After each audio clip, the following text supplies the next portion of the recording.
আসসালামু আলাইকুম। আমি হোমমেকার মুন্না ব্লগসের মুন্নি। আজও হাজির হয়ে গেলাম নতুন আরেকটা ভিডিও নিয়ে।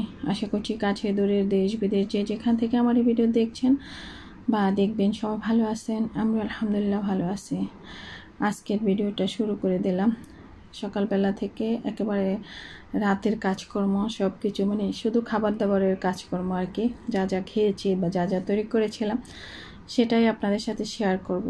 তো এখানে দুই ধরনের চাপটি আমি শেয়ার করতেছি আপনাদের সাথে, আশা করছি ভালো লাগবে। আর যদি ভালো লেগে যায় তবে একটা লাইক দিতে ভুল করবেন না। তো এখানে আমি খেসারির ডাল আগের দিন রাত্রেবেলা ভিজিয়ে রেখে দিয়েছিলাম, আর ভাতের চাল ভিজিয়ে রেখে দিয়েছিলাম। তো আলাদা আলাদাভাবে ভিজিয়ে নিয়েছি, কারণ এই চাপটিটা আমাদের এখানে অবশ্য খাওয়া হয় না, আর এটা সম্পর্কে আমার তেমন একটা ধারণাও নেই। তার জন্য আমি আলাদা আলাদাভাবেই ভিজিয়ে নিয়েছিলাম, পরিমাণটা বুঝি নেই তার জন্য। তো আমি দুইটাই একটু পানি দিয়ে ব্লেন্ড করে নিয়েছি। তো ভাবলাম যে ডালটা মনে হয় বেশি হয়ে যাবে, তার জন্য অর্ধেকটা ডাল দিলাম আর অর্ধেকটা রেখে দিলাম। সেটা দিয়েও আমি আরেকটা চাপটি বানাবো, সেটা অন্য ধরনের, সেটাও এই ভিডিওতে থাকবে। আশা করছি শেষ পর্যন্ত আপনারা থাকবেন আমার সাথে। তো পেঁয়াজ আর কাঁচামরিচ দিয়ে দিলাম। তো ইচ্ছে করলে আরেকটু কুচি কুচি করে কাটা যেত আর কি।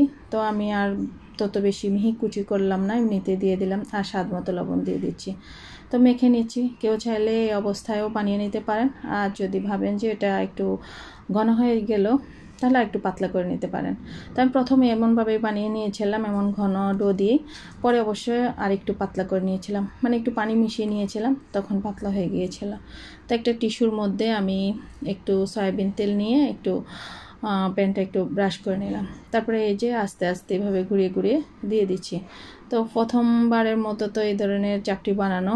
আর এমনিতে ফাঁকিবাজি চাপটি বানিয়েছি, সেটা হচ্ছে গিয়ে ময়দা, চালের গুঁড়া, পেঁয়াজ, কাঁচামরিচ, হলুদ টলুদ, ডিম টিম সেগুলো দিয়ে।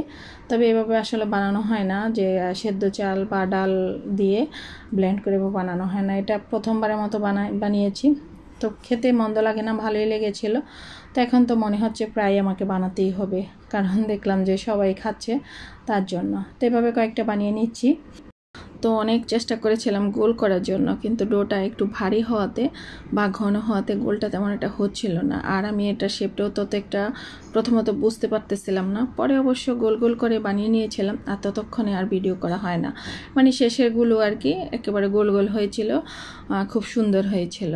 তো যাই হোক, আরেকদিন যদি আবার বানাই তখন হয়তো বা আপনাদের সাথে সেটা শেয়ার করব। তো এই তো দেখেন একটু পানি দিয়ে নিয়েছি। তারপরে দেখলাম যে একটু মানে চামচটা ঘুরিয়ে দিলে একটু গোলটা মোটামুটি হয়ে যাচ্ছে। তো তারপরে এইভাবে বানিয়ে নিয়েছিলাম। তো আমারগুলি কিন্তু আমি একটু হালকা তেল দিয়ে ভেজে নিয়েছিলাম, সেটা খেতে আবার একটু আলাদা টেস্ট ছিল। আর তবে এইভাবেও খেতে খারাপ লাগে না, ভালোই লেগেছিল।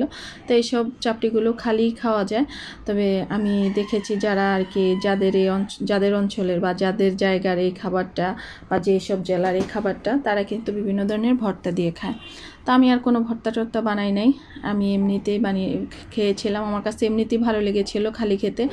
আর ওই যে বললাম একটু তেল দিয়ে আবার আমি একটু ভেজে নিয়েছিলাম, সেটা খেতেও কিন্তু আলাদা রকমের একটা টেস্ট ছিল। আর তারপরে তো চা ছিল। তো এইভাবে আমাদের সকালে নাস্তাটা হয়ে গিয়েছিল। তা আমি তো প্রথম ভেবেছিলাম হয়তো বা খান সাহেবকে নিয়ে ভয় পেয়েছিলাম, কারণ বাচ্চাদেরকে কোনো একটা বুঝিয়ে সুজিয়ে দিলে তারা খেয়ে নেবে, কিন্তু ভাবলাম যে খান সাহেব খাবে কিনা। পরে দেখলাম যে না, উনি বলতেছিল আজকে তো খেসারির ডাল দিয়ে বানিয়েছো, আরেকদিন মশারির ডাল দিয়ে বানাবা, আরেকদিন বুটের ডাল দিয়ে বানাবা। তার মানে ওনার কাছে ভালো লেগেছিল, তার জন্য উনি এই কথাটা বলতেছিল। তো তারপরে তো নাস্তা টাস্তা খাওয়া শেষ, চলে আসলাম রান্নায়।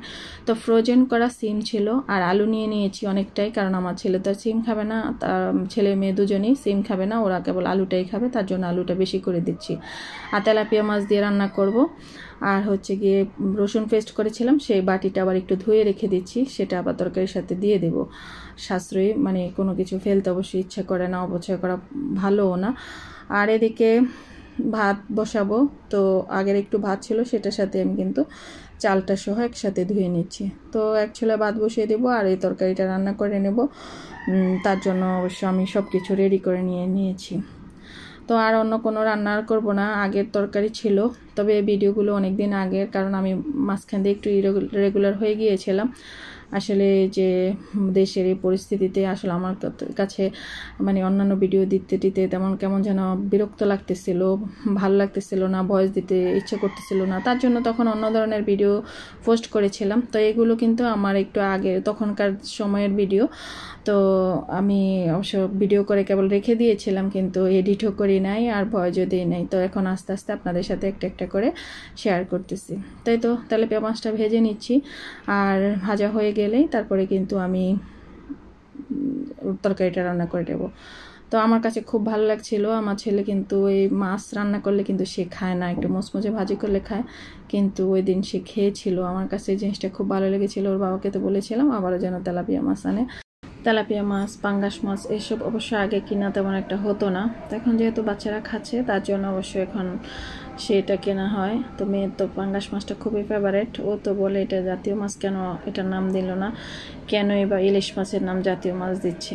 তো অবশ্যই ইলিশ মাছটা তো একটা পছন্দ করে না। এই দেখেন আমি এত অন্যমনস্ক থাকি ইদানিং, আমার পেঁয়াজটা কিন্তু পুড়ে গিয়েছিল। আমি যে তেলের মধ্যে পেঁয়াজ ভাজতেছিলাম, বেরেস্তাটা একেবারে কেমন যেন কালারফুল হয়ে গিয়েছিল। তো যাই হোক, তো আর পেঁয়াজটা ফেলে দিলাম না, সেটা দিয়ে রান্না করে নিচ্ছি, আমরাই তো খাবো, কি আর করা। আর ইদানিং এইসব ভুলভাল কাজগুলো হয়েই থাকে, মাঝে মাঝে অনেক ভুল কাজ করে ফেলি। দেখা গেছে আমি লবণ একবারে বেলায় 2 বার দিই, আবার অনেক সময় কোনো তরকারিতে দেই না। এসব কাজটা খুব ভুলভাল হয়ে যাচ্ছে, কারণ দেশে কি হচ্ছে কি হবে এইসব নিয়ে টেনশন করতে করতে না মাথা কেমন জানি হ্যাং হয়ে গিয়েছে।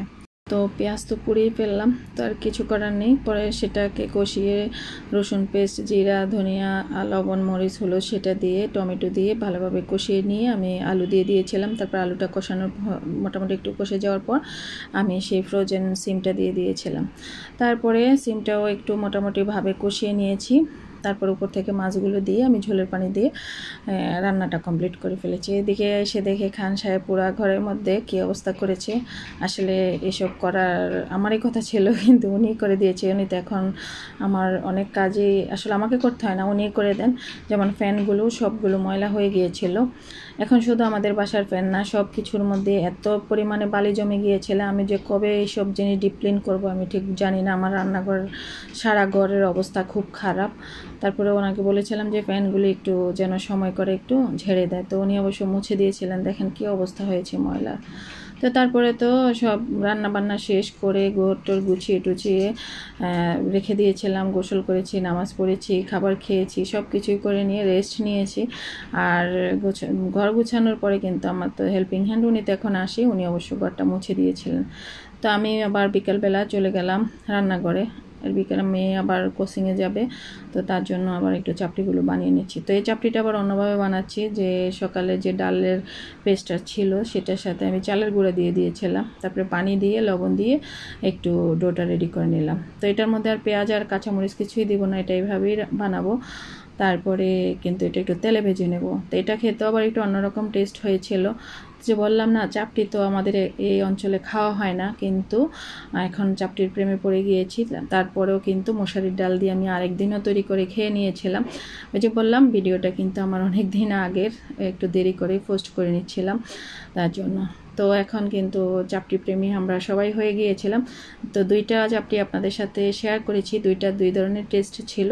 আপনারা যদি চান তো তৈরি করে নিতে পারেন। আর যারা চাপটির দেশের মানুষ তারা বলবেন আমার চাপটিগুলো কিন্তু বানানো হলো কিনা আর সঠিক হলো কিনা, সেটা আমাকে অবশ্যই জানাবেন।